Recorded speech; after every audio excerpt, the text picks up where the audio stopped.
फाल्गुन मास के कृष्ण पक्ष की विजया एकादशी।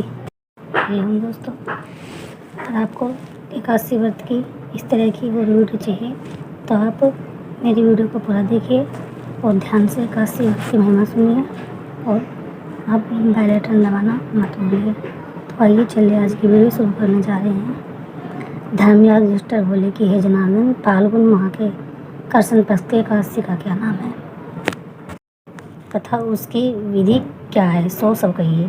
श्री कृष्ण भगवान बोले कि हे राज राजेश्वर, फाल्गुन माह के कृष्ण पक्ष की एकादशी का नाम विजया है।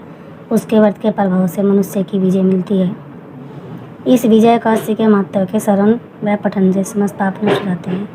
एक समय देवर्षि नारद जी ने जगत पिता ब्रह्मा जी से पूछा कि ब्रह्मा जी, आप मुझे फाल्गुन माह के कृष्ण पक्ष की विजया नामक एकादशी का व्रत विधान बतलाइए। ब्रह्मा जी बोले कि हे नारद, विजय एकादशी का व्रत प्राचीन तथा नए पापों को नष्ट करने वाला है। यह समस्त मनुष्यों को विजय प्रदान करता है।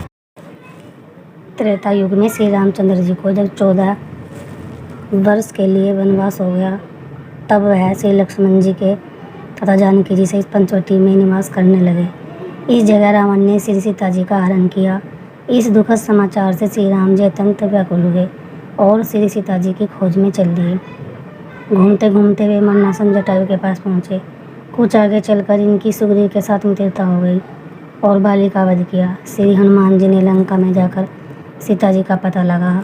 वहाँ से लौटकर हनुमान जी श्री रामचंद्र जी के पास आए और सब समाचार कहे। श्री रामचंद्र जी ने सुग्रीव की सम्मति लेकर वानरों भालुओं की सेना सहित लंका को प्रस्थान किया।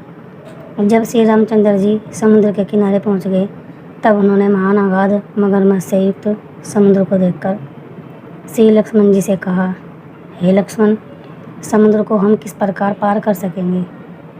श्री लक्ष्मण जी बोले कि हे श्री राम जी, यहाँ से करीब आधा योजन की दूरी पर कुमारी द्वीप पर बकदल्य नाम के मुनि रहते हैं। आप उनके पास जाकर इसका उपाय पूछिए।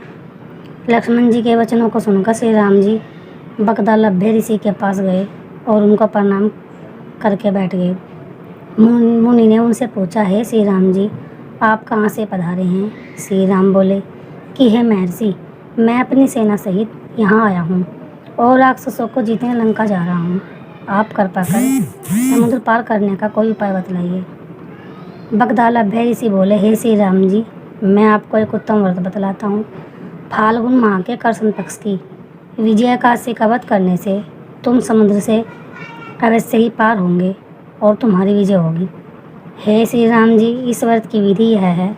दशमी के दिन स्वर्ण, चांदी, तांबा या मिट्टी किसी का एक घड़ा बनावे।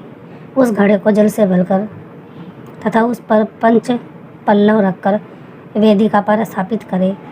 घड़े के नीचे सतनजा 7 नाज मिले हुए और ऊपर जो रखे, उस पर श्री नारायण भगवान की स्वर्ण प्रतिमा स्थापित करें।